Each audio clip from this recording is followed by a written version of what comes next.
The world is moving fast, and many professional service providers, consultants, advisors are asking, what is going to happen to my job in a world of AI?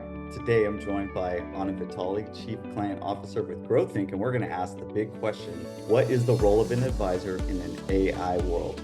Anna, welcome to the show. Thanks, Tim. Great to be here. So this is a big topic. I always say it's an existential topic, and we're asking, what does it all mean? If you're a service provider, can the robots take over my job?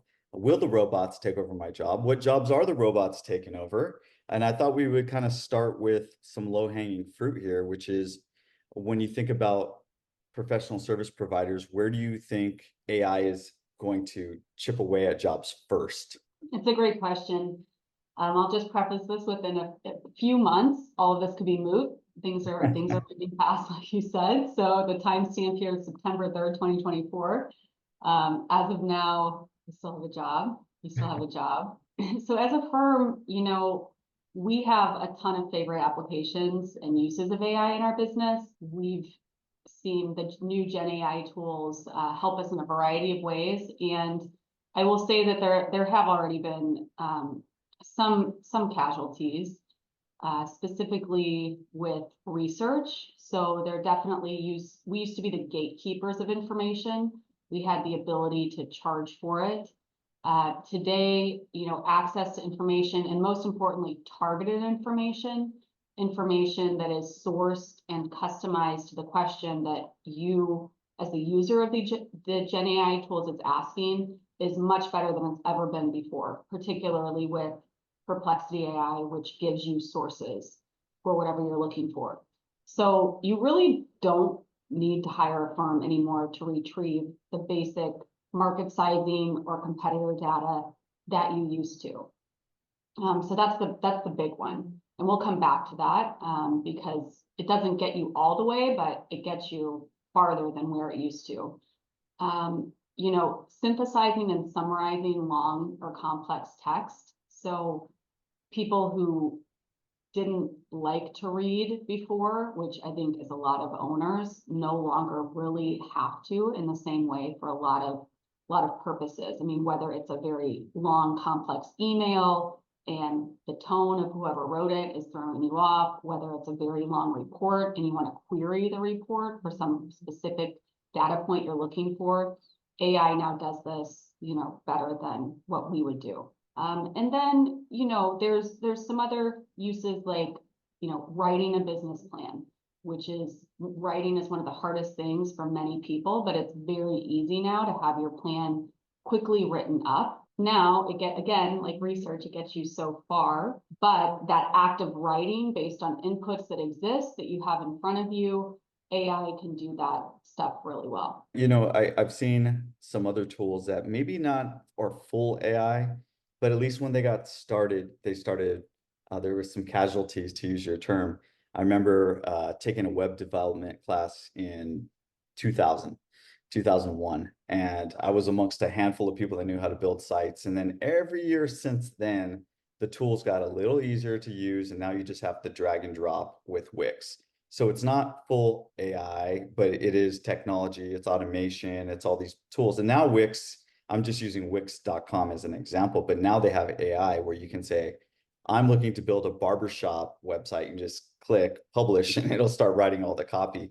You saw stuff very similar with Canva, where early on, you needed a graphic designer to do the layout and the typesetting and the copy and the colors and the whole bit. Now you could just say, I want to create a brand for this, and then you can use their AI tool. So there's these little technologies that were a little pre-AI, and then they were very good, and they started reducing labor costs like web developers and graphic designers. And then you layered AI on top of it, and then it was like a bomb went off because it already was hard enough to do some of these lower end jobs. Are there other tools out there that you've seen accomplish similar tasks? So we've been trialing a lot of list building tools for, that claim to have AI. So some of them, better than others. So for example, we use PitchBook all the time, as many investment banks, VC firms, and PE groups do. PitchBook claims to have AI features. I would say they're not very good yet. We did trial last week a list building tool for strategic buyers called Grasp AI out of Sweden. We found that did a very good job, that it basically matched the list that we had manually created and then some. So it was, generated more comprehensive list of buyers. So for investment banking specifically, AI, I think, is just beginning to chip into the workflows, the common workflows that investment bankers do, and we're very interested to see where that goes.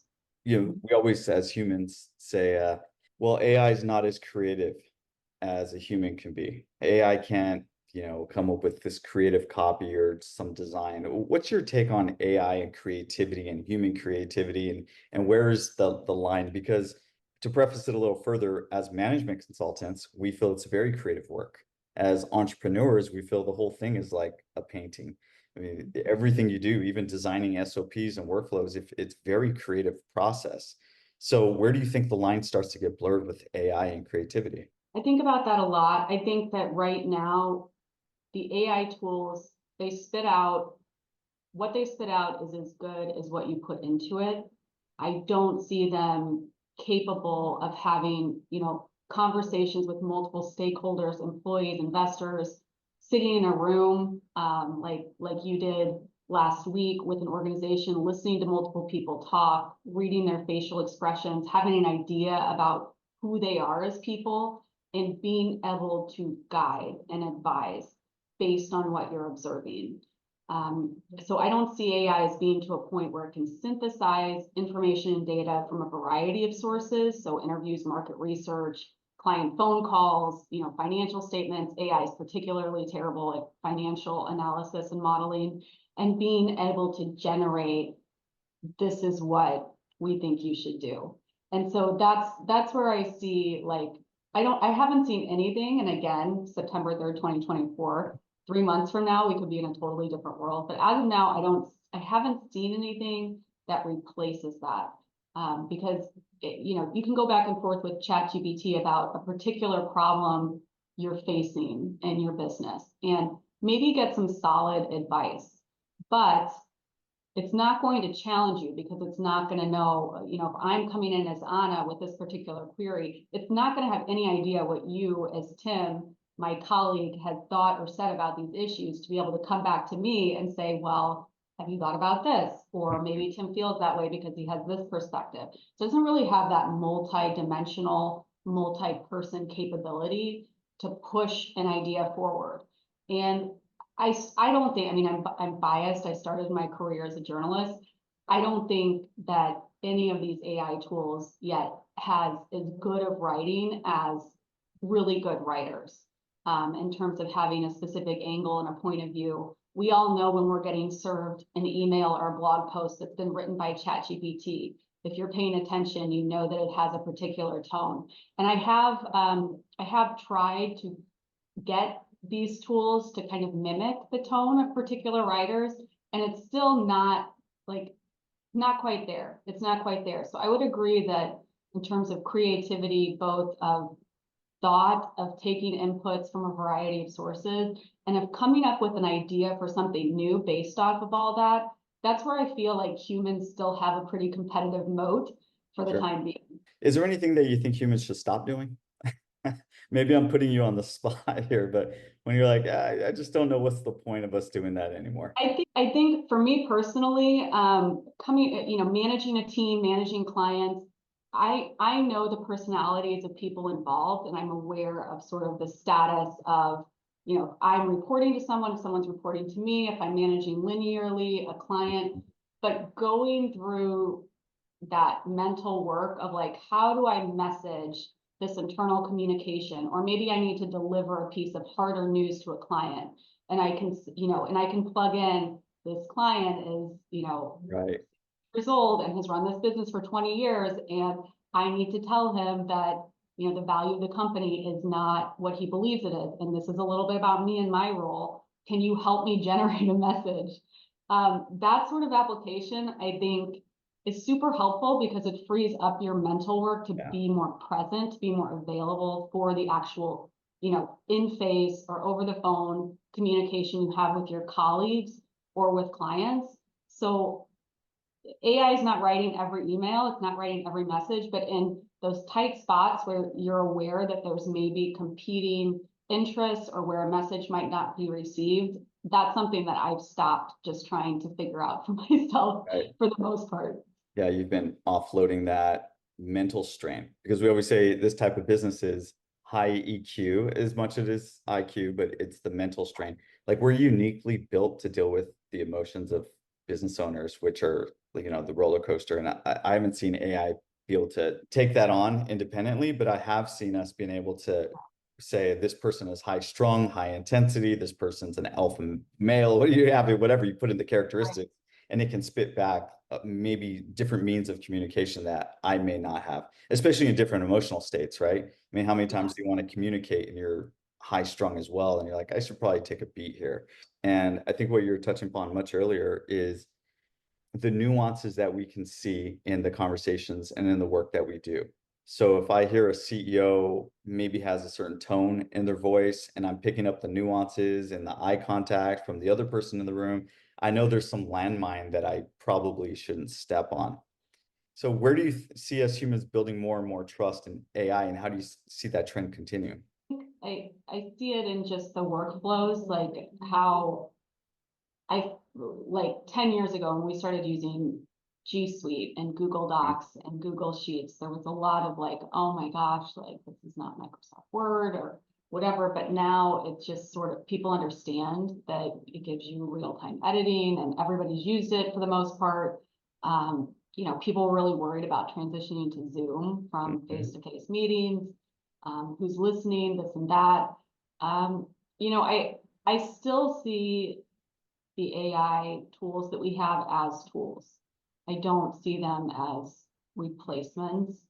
I think that, you know, in specific workflows like financial modeling and analysis, I've not seen an AI tool that is able to do this effectively, that is able to read financial statements and ask questions about it and call out. And I would, if anybody has a suggestion on that, I would love to explore that tool because it's something that I think could help us. And same with pitch deck creation. I mean, there's a lot of tools that claim to do this, but so far I haven't seen any that create something that is very differentiated, because ultimately a pitch deck for raising money is about that creativity. It's about storytelling. It's about making judgment calls about what information to include and what not to include based on your target audience. And so far, even with, you know, really specific prompts, I've not been able to create a pitch deck or investor presentation that I feel is as compelling as the ones that we build in-house with the team here. So, you know, I think people need to continue to explore the tools. We in our business need to be experts in these tools because we need to understand what the value prop is that we're really offering. If it's no longer, we can provide you industry and market data, it's, okay, now what do you do with it? Right.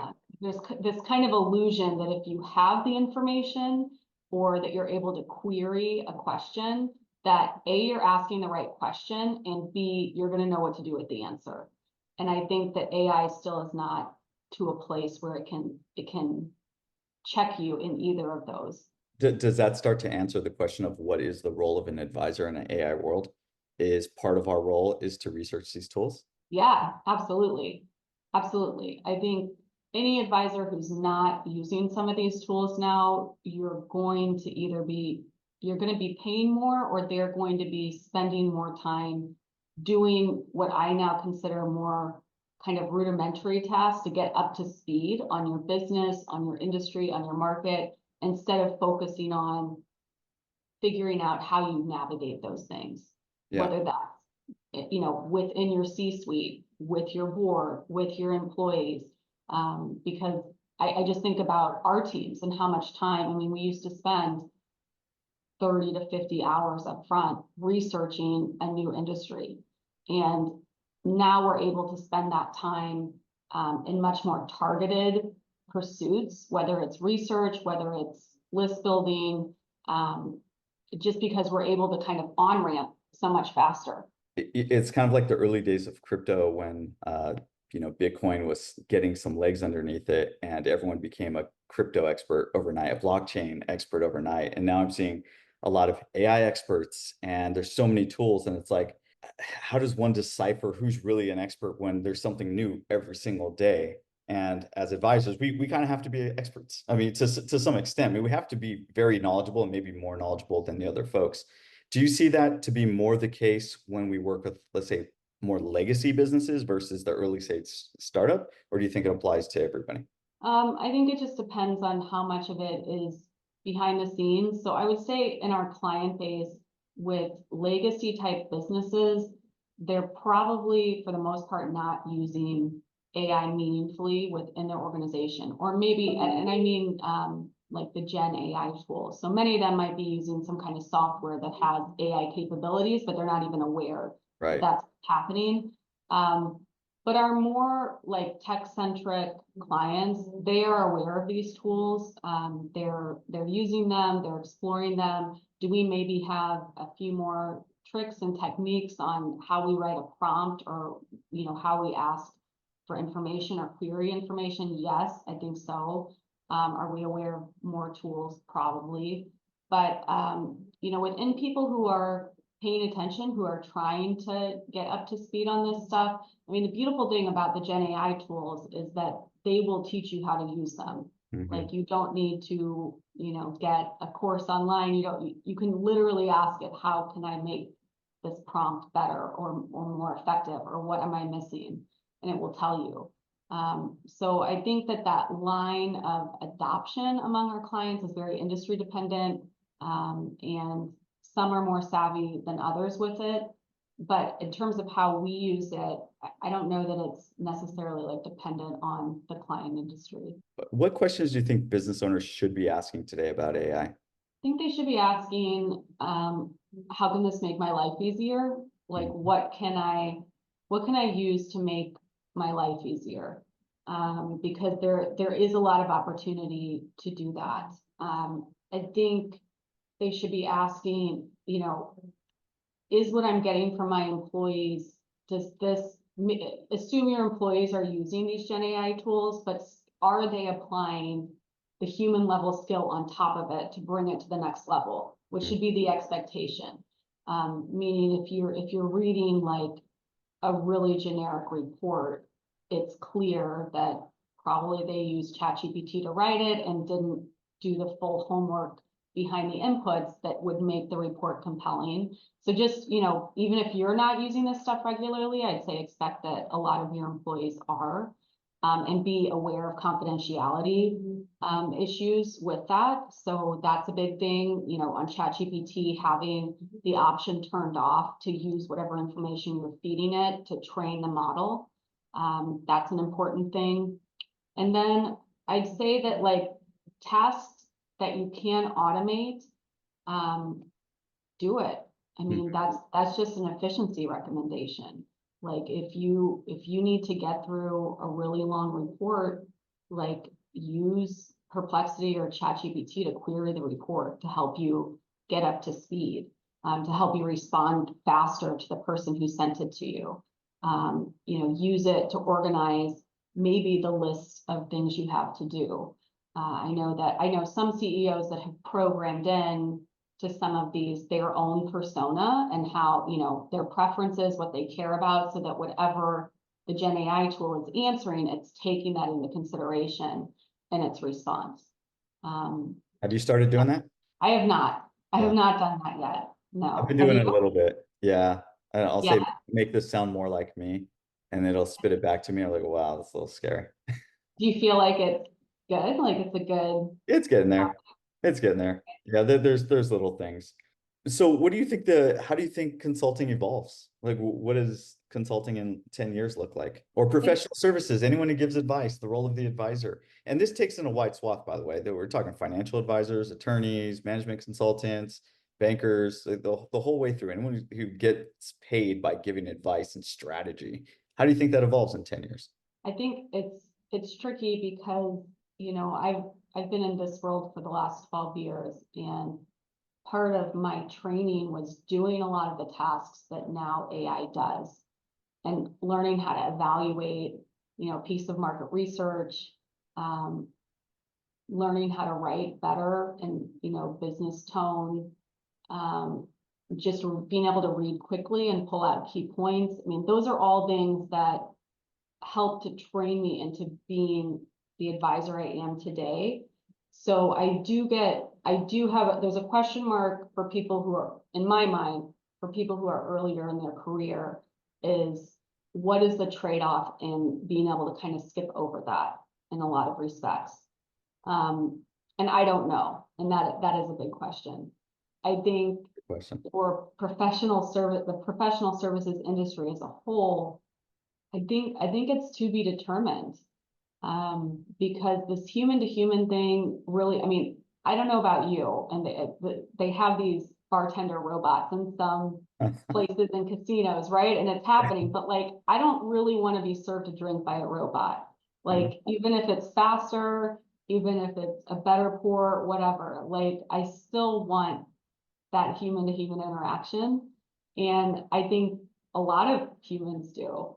Yeah. So, and we trust, there's something different about sitting down with someone face to face and asking them what they want out of their business.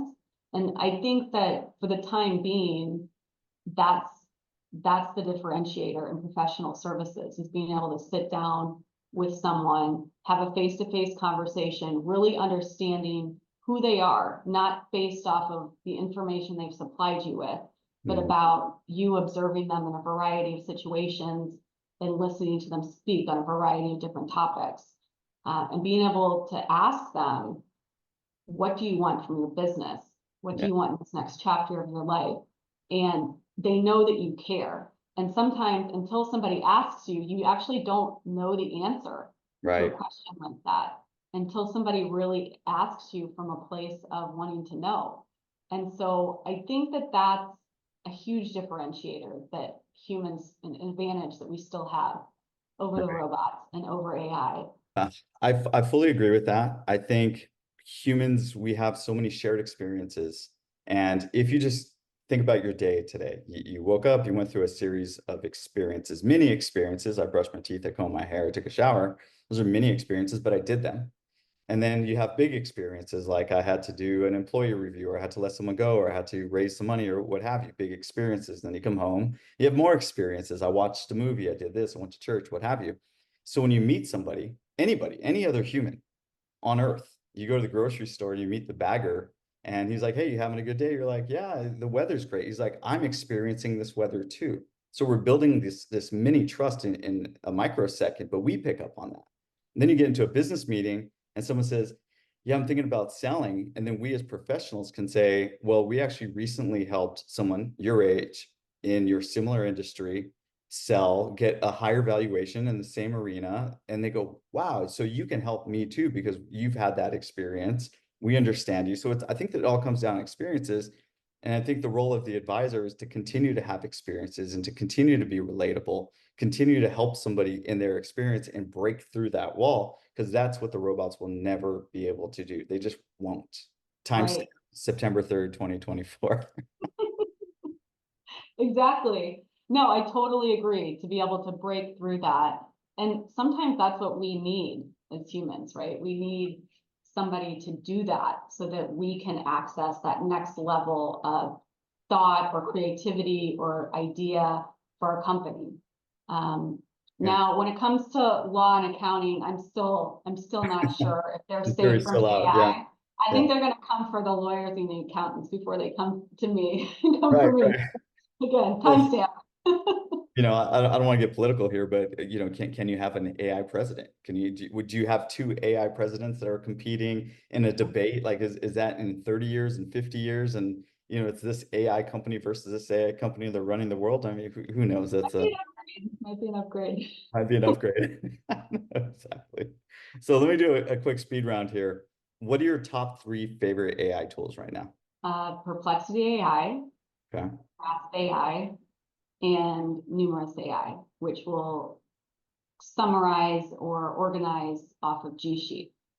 It won't do math necessarily, but it will, like if you say 500 rows of data with company descriptions in it, I can say which industry does this company operate in, and it'll just list and organize and collate that data.